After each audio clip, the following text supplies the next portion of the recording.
रावण लक्ष्मण प्रति दिव्य अस्त्र को प्रयोग करिछि अव्यर्थ अमोघ प्राणघाती अस्त्र। ये दिव्यास्त्र नाम हेउछि एकघ्नि अस्त्र।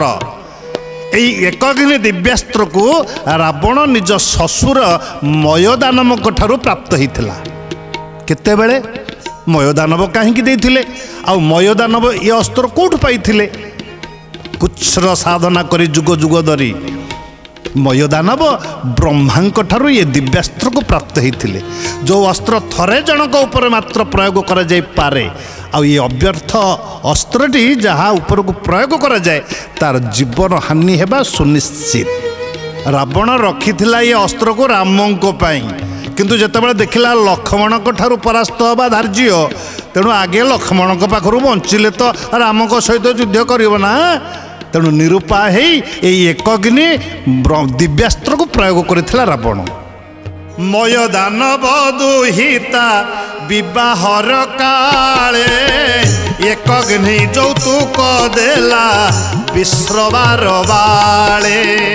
श्री राम जय राम जय जय राम, श्री राम जय राम जय जय राम।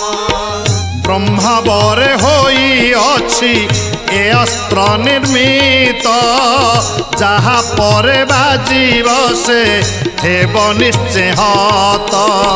श्री राम जय राम जय जय राम, श्री राम जय राम जय जय राम।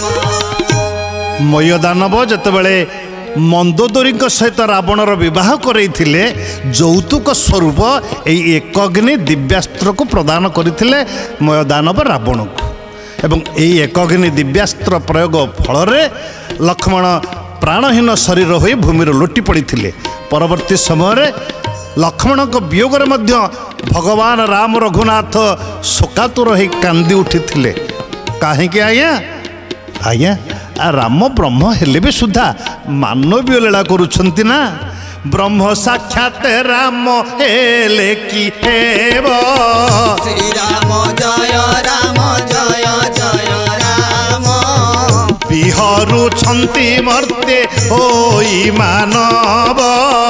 श्री राम जय राम जय जय राम। तेणु मानवीय लीलाक्रम भगवान राम लक्ष्मण को वियोग से दिन आखिर लुह गड़े कांदी थिले।